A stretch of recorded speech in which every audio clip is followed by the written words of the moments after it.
All right, everybody, we're going to start here with a look at that radar real quickly. We do have some activity in southeast North Dakota, and the bands of snow and the wind that's picking up out to the west has no travel advisories in the purple, as you saw earlier, but an update for you. It's that I-94 has been closed between Jamestown and Dickinson, Minot, Highway 52 between Minot and Jamestown. So from Dickinson all the way to Jamestown, I-94 has been closed. So we do have another round of wintry weather coming, and in fact round one has not even ceased for some in our area. And now we'll look at the big picture with this storm system. And this is a huge Colorado low we saw coming from last week, and its exact impacts were not very well known, as it took us a while to see. But this is one of the things you worry about when a low moves out of Colorado. What track is it going to take, and who's it going to impact? This one moving right up into Nebraska and South Dakota, putting us on the cold side of the system, and it's moving so slowly that the snow impacts are prolonged.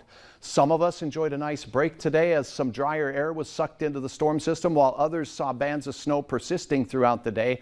Already over a foot of snow in many areas, and there's much more on the way, folks, in the next 24 hours. So buckle up. Here we go. Another round of snow developing here. Oaks, you've got a lot of snow on the ground. It just keeps falling. Lisbon, same thing. Gwinner, same thing. At Richland County, this cutoff line between some rain showers. So still warm enough for some rain.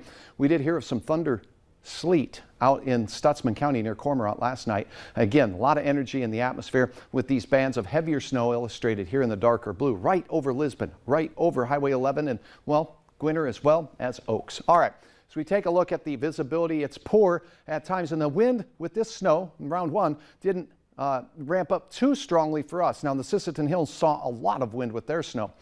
Temperatures near freezing or just above here in the valley, and we go out to the west, look at things really dropping. That's making it tough. That snow that falls in 25-degree air is a lot different than this stuff that we got. This picture shared by Mark, 16 inches of wet, sticky, sloppy, heavy snow-making snow, the type we see in November or March, not typical for this time of the year. And boy, it was a wet one with record-setting moisture amounts in the Fargo area with over 0.6 of an inch of liquid equivalent.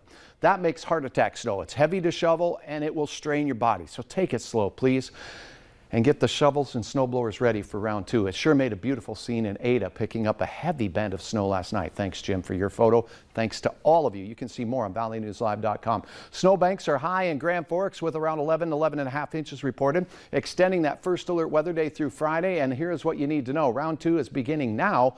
The heaviest of the snow and the wind picks up for tomorrow. Here's the hour-by-hour details. This evening, see this persistent band of snow southeast North Dakota, kind of right here. We will see some development along the I-94 corridor as well. So some accumulation this evening and into the overnight hours. By morning, we could have some slippery roads. Notice the green arrows from the north. That north wind is going to start ripping at over 30 to 40 miles per hour. So in the morning, not as bad, but watch what comes out of Duluth. Let me sneak over here. See the purple? That's a heavy band of snow. Shazam works right into the valley. Gusty north winds. This is mid-morning. So we'll have heavy bands of snow moving through Minnesota across the Red River. And look at the wind. It's really strong across North Dakota.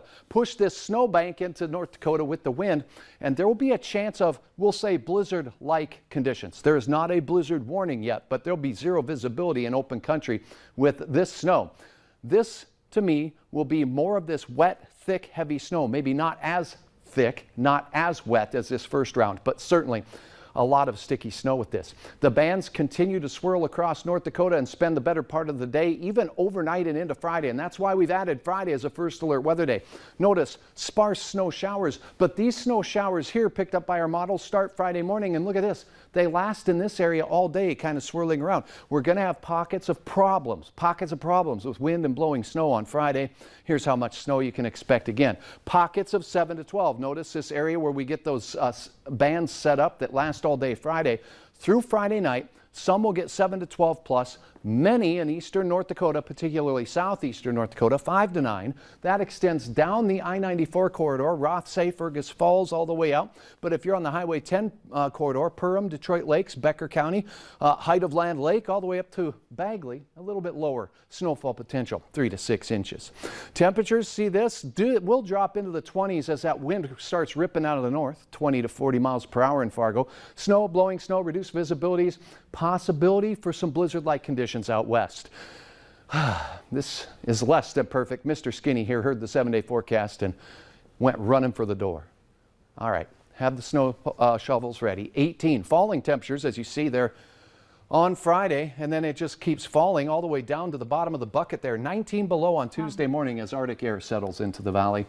We'll keep you posted. Have your Valley News Live weather app handy and be ready for another rough day all day tomorrow.